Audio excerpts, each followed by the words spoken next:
Hello students, so finally welcome back to the our official YouTube channel Real Concept and finally learning app पर आपका स्वागत है। Previous topic में हम concept जो रीड कर रहे थे थर्मो का पार्ट, और थर्मो में हमारा जो सबसे लास्ट कॉन्सेप्ट था दैट इज़ थर्मल स्केल के बारे में या फिर टेम्परेचर स्केल के बारे में हम रीड कर रहे थे।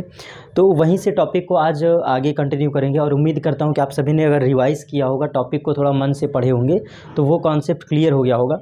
आज की क्लास में हम थर्मल एक्सपेंशन के बारे में बिल्कुल डिटेल्ड वे में स्टडी करेंगे। थर्मल एक्सपेंशन या फिर ऊष्मीय प्रसार क्या होता है, एक तरफ से स्टार्ट करते हैं टॉपिक को रीड करना। तो जो मेन कॉन्सेप्ट है आज के क्लास का हमारा दैट इज़ थर्मल एक्सपेंशन, और जिसको हम लोग कहते हैं ऊष्मीय प्रभाव। पहले इसके बारे में थोड़ा सा बेसिक चीज़ें समझेंगे, फिर फाइनली फार्मूले के थ्रू। और बहुत ही अच्छी बात है कि जो इस समय मैं टॉपिक आपको रीड करवा रहा हूँ, ये सब जो पॉइंट हम डिस्कस कर रहे हैं, मैंने ऑलरेडी पहले से जो अवतार पब्लिकेशन या फिर क्या कहते हैं राजीव पब्लिकेशन या फिर बालाजी पब्लिकेशन की कुछ किताबें आती हैं मार्केट में पॉलिटेक्निक एंड आईआईटी को टारगेट करते हुए, तो मैं पहले से उनके क्वेश्चंस को देख ले रहा हूं। तो हमारा अप्रोच बड़ा क्लियर हो गया है कि कहां से आपको टॉपिक रीड करें तो सवाल आपके लग जा रहे हैं। मतलब आप ये समझो कि इस बार जो आपको इस लर्निंग ऐप पर जो क्लासेस मिल रही हैं ये बहुत ही ज़्यादा वेल मेंटेन्ड वे में इसलिए हैं क्योंकि मैं पहले से थोड़ा सा क्वेश्चंस का टाइप देख ले रहा हूँ, कैसे क्वेश्चंस एग्जाम में पूछे जा रहे हैं, उन चीज़ को मैं अपने माइंड में पहले से माइंड में बनाया हूँ। और जब क्वेश्चन को हम देख लेते हैं तो हमें क्लियर होता है कि ये टॉपिक पढ़ो सवाल हो जाएगा, ये टॉपिक पढ़ो सवाल हो जाएगा। प्रीवियस क्लास में हमने थर्मल स्केल में, टेम्परेचर स्केल में, इसीलिए मैं जितना पॉइंट पढ़ाया था वहाँ से सवाल आपके लग जाएंगे। तो उसी तरह से बहुत ही कॉन्सेप्चुअल वे में क्लासेस हमारी ये डील हो रही हैं इस समय जो चल रही हैं। तो थोड़ा कंसंट्रेट होकर पढ़िएगा, कॉन्सेप्ट को क्लियर करेंगे। देखो ऊष्मीय प्रभाव क्या होता है, या फिर ऊष्मीय प्रभाव मैंने लिख दिया, ऊष्मीय प्रसार, इसको एक्सपेंशन मीन्स प्रसार होता है। ऊष्मीय प्रसार हम पढ़ रहे थे। तो ये ऊष्मीय प्रसार होता कब है, तो जरा मेन कीवर्ड समझिएगा। ये हर एक पदार्थ का गुण होता है, बेसिक प्रॉपर्टी होता है कि अगर हम किसी पदार्थ को, किसी वस्तु को क्या दें, ताप दें। अगर किसी पदार्थ को हम ताप दें, टेम्परेचर, तो ये बॉडी टेम्परेचर को क्या करेगा, गेन करेगा। गेन करेगा मतलब जब आप किसी वस्तु को, पदार्थ को ऊष्मा दोगे तो वो टेम्परेचर को पहले एब्जॉर्ब करेगा।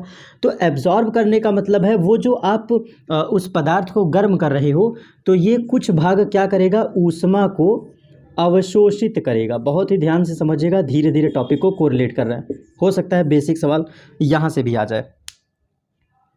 कोई भी जनरल बॉडी को, बेसिक सब्सटेंस को आप हीट देते हो या टेम्परेचर देते हो, तो इस केस में सबसे पहला काम उसका है कि टेम्परेचर जब आप किसी वस्तु को देते हो तो ये एक्चुअल में कुछ भाग को अवशोषित करेगा। मतलब जो आप गर्म कर रहे हो या ठंडा कर रहे हो, जो भी काम आप कर रहे हो, टेम्परेचर को दे रहे हो, इससे ये ऊष्मा अवशोषित करेगा।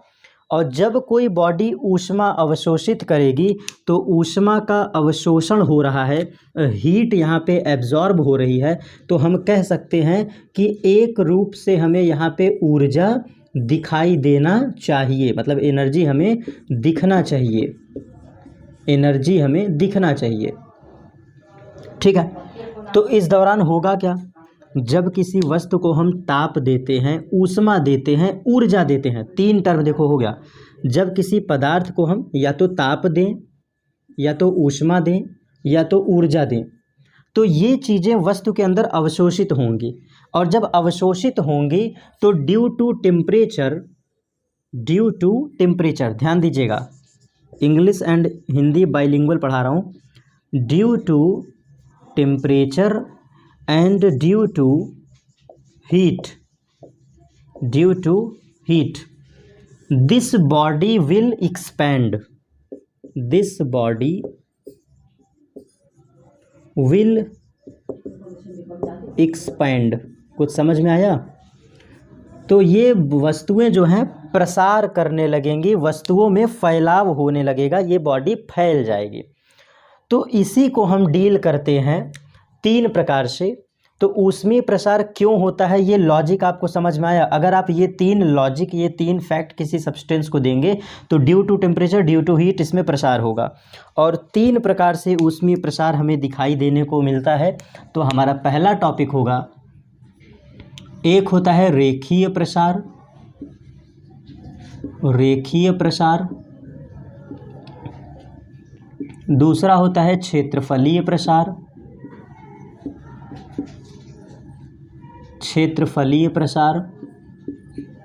और तीसरा होता है आयतनीय प्रसार। ओवरऑल थर्मल एक्सपेंशन तीन तरीके से हो सकता है in solids.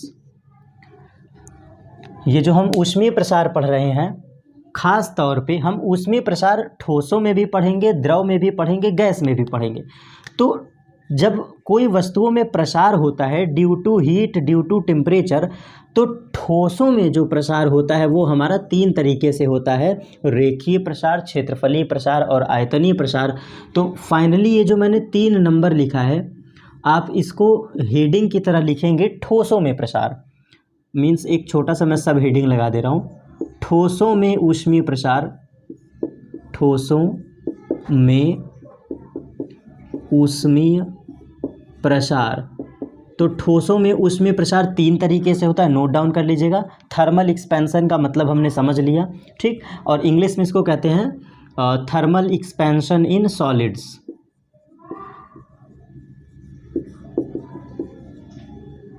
Thermal expansion in solids. पहला वाला है लीनियर एक्सपेंशन, दूसरा है एरियल और सुपरफिशियल एक्सपेंशन, एंड तीसरा है volumetric expansion.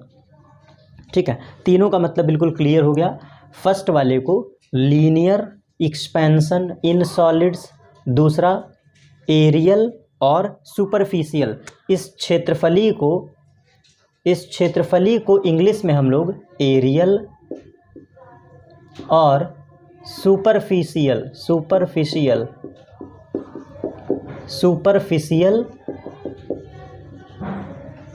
Expansion in solids भी कह सकते हैं, ठीक है। और सेम एज इट इज आयतनी को वॉल्यूमेट्रिक एक्सपेंशन इन सॉलिड्स। तो यही 3 टॉपिक हम डिस्कस करेंगे। अब स्टार्ट करते हैं, सीक्वेंस वाइज इन एक्सपेंशंस को हम डील करेंगे। और आज की क्लास में सिर्फ और सिर्फ हम ठोसों का प्रसार पढ़ पाएंगे, क्योंकि ये टॉपिक ऑलरेडी लंबा हो जाएगा। देखो, इसमें एक लैंग्वेज मैं आपको समझा रहा हूँ, उस लैंग्वेज को आप रिकॉल रखिएगा। बहुत ही आसानी से आप इस कॉन्सेप्ट को समझ सकते हैं। एक डेरिवेशन, एक डेफिनेशन आपको लैंग्वेज वाइज समझाएंगे और पूरा कॉन्सेप्ट आपका क्लियर हो जाएगा कि डेफिनेशन बनाए कैसे और लिखे कैसे।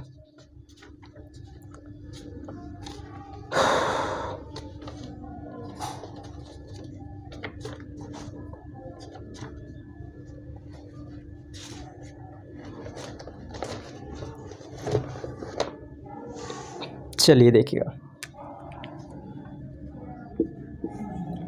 रेखीय प्रसार के बारे में हम पढ़ने जा रहे हैं। आपको कभी भी इसका डेफिनेशन नहीं लिखना होगा एग्जाम में, इसका डेफिनेशन कभी नहीं पूछेगा। लीनियर एक्सपेंशन, आप बस इतना याद रखो, लीनियर एक्सपेंशन। और लीनियर एक्सपेंशन को हम लोग अल्फ़ा से रिप्रेजेंट करते हैं, अल्फ़ा से, ठीक है, अल्फ़ा। ये पॉइंट याद रखिएगा, linear expansion it is represented by alpha. अब एक फार्मूला हम लोग पढ़ते हैं, बहुत ध्यान से समझिएगा। Alpha is equal to del L whole divide by L into delta T. और ये टी क्या है आपका, चेंज इन टेम्परेचर है। तो आप इसको, ये टाइम की तरह दिखाई देता है, तो इसको ऐसे मत लिखो, डेल्टा ऑफ कैपिटल टी लिख लो, ठीक है। ये फार्मूला जिस बच्चे को याद रहेगा, यहाँ से आप लैंग्वेज एज सेल्फ बना सकते हैं। अब देखो मैं ये क्यों, एक टॉपिक थोड़ा मन से पढ़ाएंगे ये वाला, फिर आप सेल्फ लैंग्वेज बनाने के काबिल हो जाओगे। चलो देखो, एक्चुअल में होता क्या है कि जब आप लीनियर एक्सपेंशन टॉपिक को पढ़ते हैं, लीनियर एक्सपेंशन, तो यहाँ पर ये कहा जाता है कि जो टेम्परेचर होता है, टेम्परेचर लेंथ के बिल्कुल डायरेक्टली प्रोपोर्शनल होता है। टेम्परेचर जो होता है वो लेंथ के डायरेक्टली प्रोपोर्शनल होता है। देखो कैसे, L is directly proportional to delta of T. ठीक है, तो length is directly proportional to delta T. तो जब आप यहाँ से पढ़ोगे तो हम ऐसा कह सकते हैं कि L इज़ इक्वल टू, इसको हटाने के लिए अनुक्रमानुपाती नियतांक आएगा, प्रोपोर्शनल कांस्टेंट आएगा, तो that proportional constant is alpha into delta T, sorry ये कैपिटल टी। और अल्फ़ा बराबर क्या हो गया, alpha is equal to L upon delta T. यहाँ तक रिलेशन समझ में आया। एक्चुअल में बिल्कुल सीधा सा कॉन्सेप्ट कहता है, आपको ये बात याद रखना है कि जब भी रेखीय प्रसार होता है, लीनियर एक्सपेंशन होता है, बहुत ध्यान से कॉन्सेप्ट समझना। ये तो फॉर्मूला है, ये तो हर बच्चा रटता है, ये फॉर्मूला है, फॉर्मूला नहीं रटवा रहा हूँ। अब कॉन्सेप्ट को समझना। जो तार की लंबाई होती है, लंबाई मतलब क्योंकि हम रेखीय प्रसार पढ़ रहे हैं, तो तार की लंबाई, क्षण की लंबाई, ये जो है तार की लंबाई ताप के अनुक्रमानुपाती होता है। आप ऐसे समझो, रेखीय प्रसार में तार की लंबाई ताप के अनुक्रमानुपाती होता है। तो आप कहोगे क्या, जब ये डायरेक्टली प्रोपोर्शनल हटेगा तो हट करके क्या हो जाएगा, अल्फ़ा इंटू डेल्टा टी। तो अल्फ़ा बराबर क्या हो जाएगा, alpha is equal to capital L and whole divide by delta of T. यही लैंग्वेज तो यहाँ पे देखो दिख रहा है, alpha is equal to delta L upon delta T. तो ये सवाल भी आपसे पूछ सकता है कि रेखीय प्रसार में कौन किसके अनुक्रमानुपाती होता है, तो आप जवाब दोगे क्योंकि ये लीनियर एक्सपेंशन है, so therefore increase in temperature is directly proportional to the length of wire. तो ध्यान से ये टर्म समझिएगा, increase in temperature is directly proportional to the length of wire. ठीक है ना, सिंपल। अब चेंज इन लेंथ कहो तो भी प्रोपोर्शनल, फाइनल लेंथ कहो तो भी प्रोपोर्शनल, इनिशियल लेंथ कहो तो भी प्रोपोर्शनल। तो इस पॉइंट को याद रखिएगा, this is most important note. अब कुछ बच्चों को लग रहा हो सर ये रेखीय प्रसार का मतलब क्या होता है। आपके सामने मैं दो तीन डायग्राम, दो तीन फिगर लगा दूंगा, इमेज, इसी वीडियो में कुछ इमेजेस लगा दूंगा, आप समझ जाएंगे बिल्कुल आसानी से।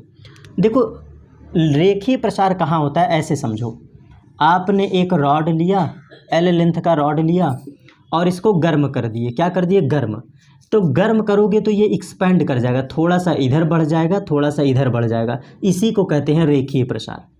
आप एक तार को लिए, तार को गर्म करके खींच दिए, तार आपने लिया, छोटा सा वायर लिए, वायर को आपने गर्म किया और गर्म करने के बाद खींच दिए, तो इसकी लेंथ क्या हो गई, इंक्रीज हो गई। यही तो है रेखीय प्रसार, बस और कुछ नहीं है, यही रेखीय प्रसार है। आपने कभी गौर किया होगा, जब आप रेल की पटरियों के जॉइंट को देखो, रेल के पटरियों पे जब आप कभी टहलते घूमते कभी गौर करिएगा, नज़र डालिएगा, तो जहाँ पर रेल की पटरियाँ जोड़ी जाती हैं वहाँ पर छोटा सा गैप छोड़ते हैं, छोटा सा गैप छोड़ते हैं। वो गैप क्यों छोड़ा जाता है, क्योंकि अगर गर्मी के दिनों में वो गैप न छोड़े तो पटरियाँ टेढ़ी हो जाएंगी, क्योंकि वहाँ पर रेखीय प्रसार होगा और पटरी मुड़ जाएगी, जिसके वजह से एक्सीडेंट होने का चांस हो जाएगा। इसीलिए जब दो पटरियाँ जोड़ी जाती हैं तो उनके बीच में थोड़ा सा जगह छोड़ दिया जाता है, क्योंकि गर्मी में वो चिपक जाते हैं और ठंडी में उसमें गैप देखने को मिलता है। तो गर्मी में गर्मी मीन्स टेम्परेचर, लेंथ इंक्रीज कर जाती है और ठंडी में सिकुड़ जाती है, इसलिए गैप दिखता है। दो तीन इमेज लगा दूंगा, पॉइंट याद रखिएगा। ये सारे मेरे मोस्ट इंपॉर्टेंट नोट ही हैं। अब आपको समझना क्या है, जो अल्फ़ा होता है this is linear expansion coefficient भी आप कह सकते हो। नो डाउट ये रेखीय प्रसार का हम कॉन्सेप्ट समझ लिए, कैसे रेखीय प्रसार जो होता है वो तार के लंबाई के छड़ के लंबाई के अनुक्रमानुपाती होता है, ये लैंग्वेज याद रखना। और जब अनुक्रमानुपाती सिंबल हटता है तो अल्फ़ा आ जाता है, ये पॉइंट याद रखना। और सिंपली हमने ये पॉइंट जो कोरिलेट किया है, तार की लंबाई ताप के अनुक्रमानुपाती होते हैं, ये पॉइंट याद रखना। और अगर एकदम लास्ट में हम कहें तो जो कोफिशिएंट है मीन्स ये जो अल्फ़ा है, लास्ट पॉइंट ध्यान दीजिएगा, जो अल्फ़ा है, मैं अल्फ़ा की बात कर रहा हूँ, अल्फ़ा, जो अल्फ़ा है, alpha is coefficient of linear expansion. ठीक है, coefficient of linear expansion means इसको हम कहते हैं रेखीय प्रसार गुणांक, रेखीय प्रसार गुणांक। ठीक है, अब बस ये हमने पहले टॉपिक में खूब मेहनत कर लिया। अब देखो 2 मिनट के अंदर पूरा ख़त्म, एरिया भी ख़त्म, वॉल्यूमेट्रिक भी ख़त्म। ये कॉन्सेप्ट आपने समझ लिया तो बस मुझे अब रिकॉल करना है, हटा रहे हैं इसको। ठीक है, फाइनली चलो देखो, अब सेकेंडरी पार्ट है हमारा, एक तरफ है एरियल, एक तरफ है सुपरफिशियल, या फिर सॉरी, एक तरफ एरियल रहेगा और एक तरफ वॉल्यूमेट्रिक। तो देखो दोनों को एक साथ अब पढ़ते हैं। एक तरफ हम हेडिंग लगा लेते हैं एरियल एक्सपेंशन, जिसको हम कहते हैं क्षेत्रफलीय प्रसार। एरियल एक्सपेंशन मीन्स क्षेत्रफलीय प्रसार, इसको हम कह देते हैं वॉल्यूमेट्रिक, वॉल्यूमेट्रिक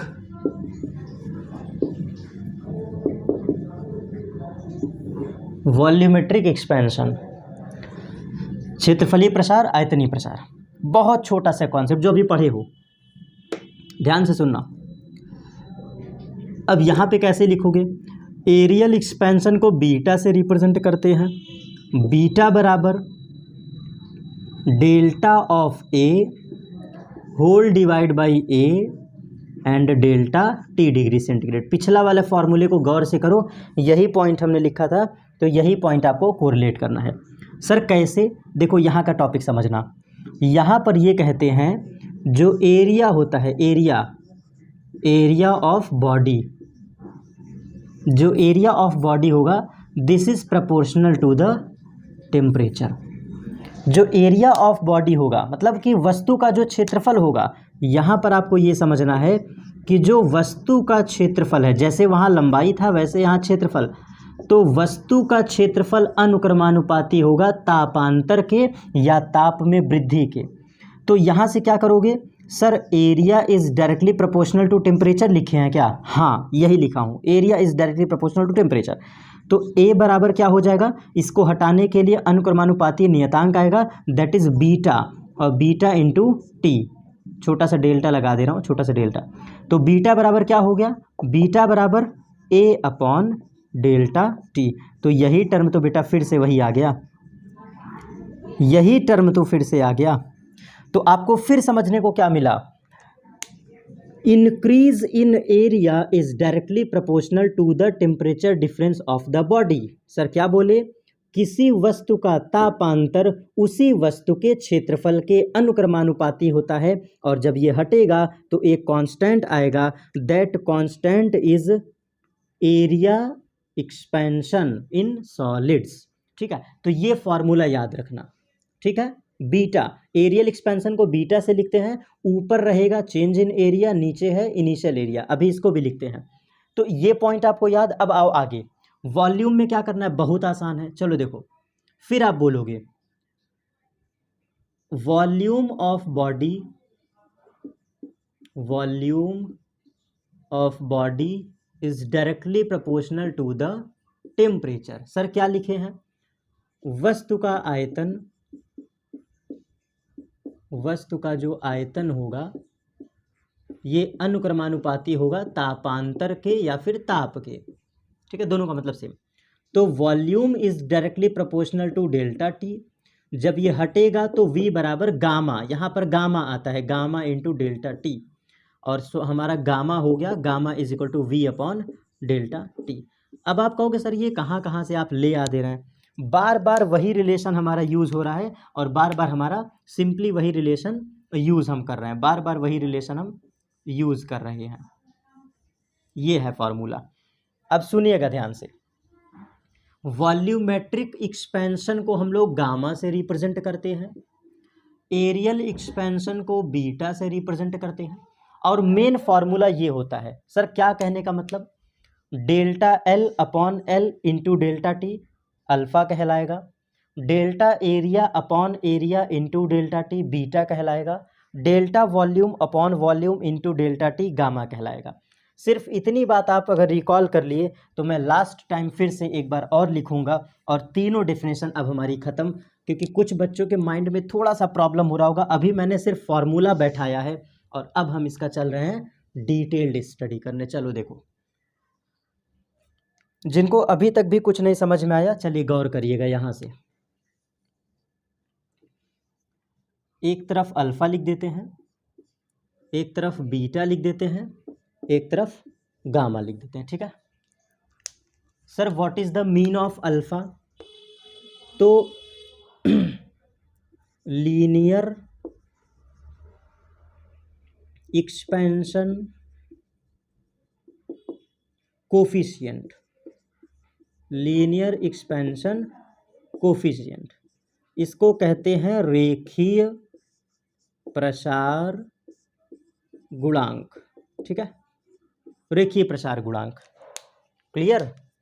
तो अल्फा है हमारा लीनियर एक्सपेंशन कोफिशिएंट, हिंदी में रेखीय प्रसार गुणांक, और अल्फा का फॉर्मूला होता है अल्फा बराबर delta of L whole divide by L into delta T.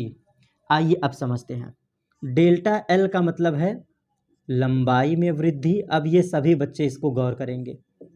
लंबाई में वृद्धि, change in length divide by, ये क्या है? प्रारंभिक लंबाई। तो तार की प्रारंभिक लंबाई मल्टीप्लाइड बाई, ये क्या है? तापांतर।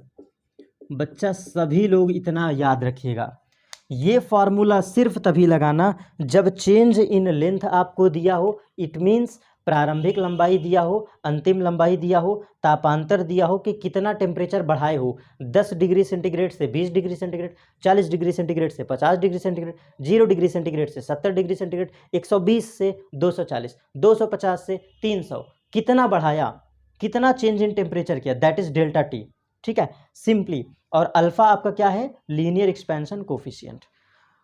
तो कॉम्प्लेक्स नहीं है, रेखीय प्रसार गुणांक अल्फा कहलाता है। ये कहाँ दिखाई देगा? जब किसी वस्तु में प्रसार एक रेखा के रूप में हो, रेखीय प्रसार गुणांक। इतना ही बस आपको याद करना है, इससे ज़्यादा आपको याद नहीं करना है। तो हमेशा के लिए ये फॉर्मूला याद रख लो, alpha is equal to delta L ऊपर होगा, this is change in length, लंबाई में वृद्धि, नीचे क्या है? प्रारंभिक लंबाई, एल का मतलब प्रारंभिक लंबाई, डेल्टा टी का मतलब तापांतर। अब यहीं से आपको कॉपी पेस्ट कर लेना है, यहीं से कॉपी पेस्ट कर लेना है। बीटा क्या है? लीनियर, सॉरी, ये है areal expansion coefficient, area expansion coefficient, Hindi में कहते हैं क्षेत्रफलीय प्रसार गुणांक, क्षेत्रफलीय प्रसार गुणांक, क्षेत्रफलीय प्रसार गुणांक। क्लियर? यहां तक बातें क्लियर? और बीटा का फॉर्मूला होगा, देखो यहीं से कॉपी करेंगे आपके सामने, ये लेंथ था तो ये एरिया है, एरिया देखो, क्षेत्रफलीय प्रसार एरियल, तो बीटा बराबर delta of A whole divide by A into delta T, ठीक है। डेल्टा ए क्या है सर? क्षेत्रफल में वृद्धि, बिल्कुल कॉपी पेस्ट कर रहे हैं, एकदम कॉपी पेस्ट। क्षेत्रफलीय वृद्धि, इट मीन्स क्षेत्रफल में वृद्धि। ए क्या है? प्रारंभिक क्षेत्रफल, किसका? वस्तु का प्रारंभिक क्षेत्रफल।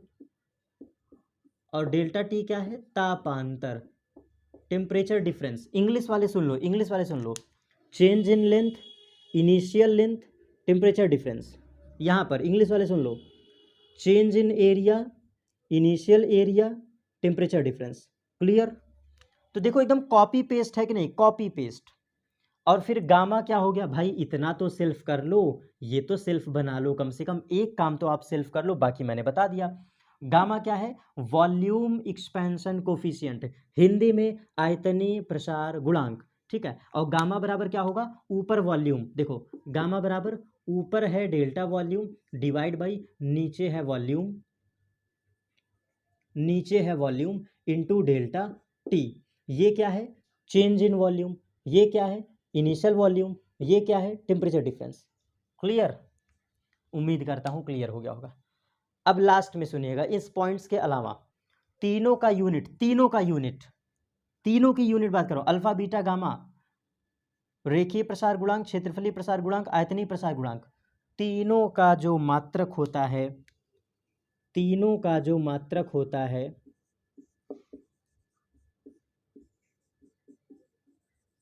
देखो alpha comma beta comma gamma, रेखीय प्रसार गुणांक, क्षेत्रफलीय प्रसार गुणांक, आयतनीय प्रसार गुणांक, तीनों का मात्रक होता है 1/डिग्री सेंटीग्रेड। 1/डिग्री सेंटीग्रेड। सर कैसे? लंबाई का मात्रक मीटर, प्रारंभिक लंबाई का मात्रक मीटर, मीटर मीटर कट गया, बचा क्या? सिर्फ और सिर्फ 1/डिग्री सेंटीग्रेड। तो आप इसको ऐसे भी लिख सकते हो, प्रति डिग्री सेल्सियस, प्रति डिग्री सेल्सियस। क्यों सर? देखो क्षेत्रफल का मात्रक मीटर स्क्वायर, प्रारंभिक क्षेत्रफल का मात्रक मीटर स्क्वायर, तो मीटर स्क्वायर कैंसिल आउट हो जाएगा। इसी तरह आयतन आयतन कैंसिल आउट हो जाएगा, तो बचेगा क्या? प्रति डिग्री सेंटीग्रेड, प्रति डिग्री सेंटीग्रेड। रट्टा मार लो जिन बच्चों को ना पता हो। लास्ट पॉइंट आपसे क्वेश्चन करेगा, तीनों में संबंध क्या होता है? तो alpha relation beta relation gamma is equal to 1:2:3। ये रिलेशन होता है। अल्फा बीटा गामा में क्या संबंध होगा? तो आप जवाब दोगे 1:2:3। लेकिन ये सब जानते हैं, मैं इससे भी कॉम्प्लेक्स आपको पढ़ाने वाला हूँ, इससे भी ज़्यादा कॉम्प्लेक्स। चलो देखो, ये तो सब पढ़ते हैं अल्फा बीटा गामा में क्या संबंध होता है, मैं उससे भी कॉम्प्लेक्स आपको पढ़ाने जा रहा हूँ, ध्यान दीजिएगा।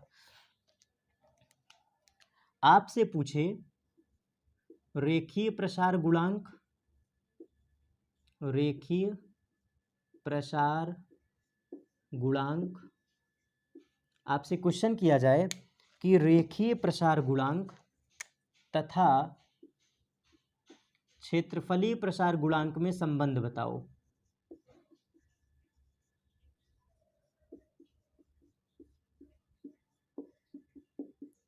पहला क्वेश्चन है, क्वेश्चन नंबर फर्स्ट। अगर आपसे प्रश्न करें कि रेखीय प्रसार गुणांक तथा क्षेत्रफलीय प्रसार गुणांक में संबंध बताओ, तो देखो ध्यान देना, बीटा बराबर अल्फा लिख देना, बीटा बराबर 2 अल्फा, ये अब सही हुआ, बीटा बराबर 2 अल्फा लिख देना। और क्वेश्चन नंबर सेकंड कि अगर आपसे कभी पूछे कि रेखीय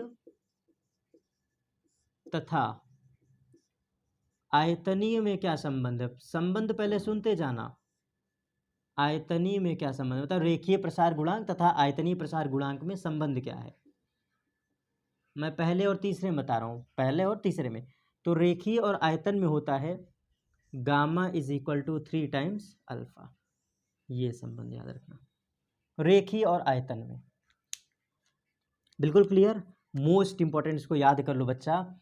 वॉल्यूमेट्रिक और लीनियर एक्सपेंशन में क्या रिलेशन है? तो gamma is equal to 3 times of alpha. आपसे कहे रेखीय और क्षेत्रफलीय में क्या संबंध है? तो बीटा बराबर 2 अल्फा, इसको याद रखिएगा। और आपसे कुछ पूछेगा ही नहीं, क्योंकि बनता ही नहीं है संबंध। ठीक है, इतना याद रख लेंगे, बहुत आसानी से हो जाएगा। अब लास्ट में एकदम जाते जाते बिल्कुल क्लियर कॉन्सेप्ट कर देता हूँ, सिर्फ आपको सुनना है, मुझे कलम नहीं चलाना है। जब हम किसी वस्तु को ताप देते हैं तो उसमें प्रसार होता है। अगर प्रसार सीधी रेखा में हो तो रेखीय प्रसार, अगर प्रसार क्षेत्रफल के रूप में हो, क्षेत्रफल के रूप में सवाल में दिया होता है, गिवन होता है कि क्षेत्रफल में वृद्धि हो गया, तो कौन सा प्रसार? क्षेत्रफलीय प्रसार गुणांक बीटा लगाना।